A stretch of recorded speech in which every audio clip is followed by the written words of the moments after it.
It was November. The winter breeze was beginning to take over the outside world, and the waning moon was only light that shone through the windows of the old New Orleans manor when Dahlia arrived late that night. It was almost morning when she had moved most of her things into the entryway and fell asleep. The fall sunlight woke her late the next morning. She sat up to survey her new investment. It was old and dusty and creaked with every gust of wind. Dahlia stood up and began to explore. It would take a lot of work, but when she was finished, this house would be the best-looking boarding school in Louisiana. She walked into the main sitting room. Some of the old furniture sat covered with sheets that were covered in century-old dust. She sighed. "I'll come back to this room," she thought, and went on exploring the house. When she was satisfied, she started the long process of cleaning. The sun was setting as she finished the entryway and dining commons. She decided to begin her work in the sitting room. She removed all of the sheets, and after the clouds of dust had settled, she stood in awe at the turn-of-the-century furniture. She turned towards the fireplace and began dusting the mantel. On the end of the ledge stood a filthy urn that toppled over and fell when her feather duster struck it. Dahlia groaned as the urn shattered and a huge pile of ash spilt out. "Great," she thought, "I've disturbed a dead guy." She laughed at herself and bent down to pick up the piece of glass, but she slipped and cut her finger on a small shard. Her blood began to spill onto the floor, mixing with the ashes and glass. She ran from the room so she could wrap her finger. When Dahlia returned with a broom, she looked out of the window. She hadn't realized how late it had gotten.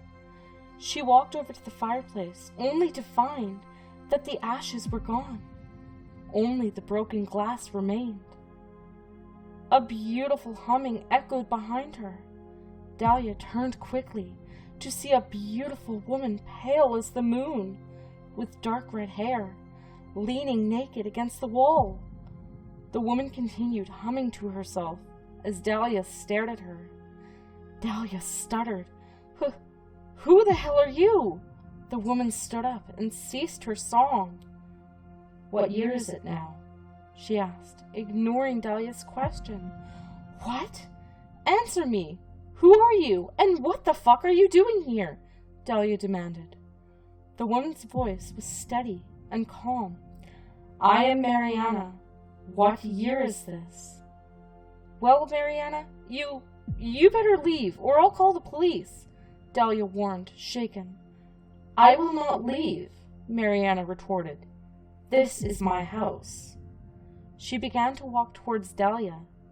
"What year is this?" she inquired again.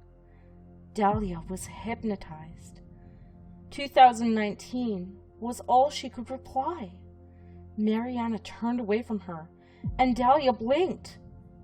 "What do you mean this is your house?" she asked after a moment. "Well, it was my house 80 years ago." She walked to the window. Dahlia plopped down on the couch in disbelief. "How is that possible? You're much too young." Mariana smiled and turned. "It is quite simple. It is my house because I am a vampire." Suddenly, Mariana was pinning Dahlia to the couch.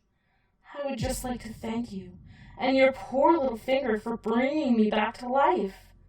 She grabbed Dahlia's hand and peeled the bandage away from her finger and began to suckle the wound. Dahlia shuddered. It felt so good, and she couldn't figure out why.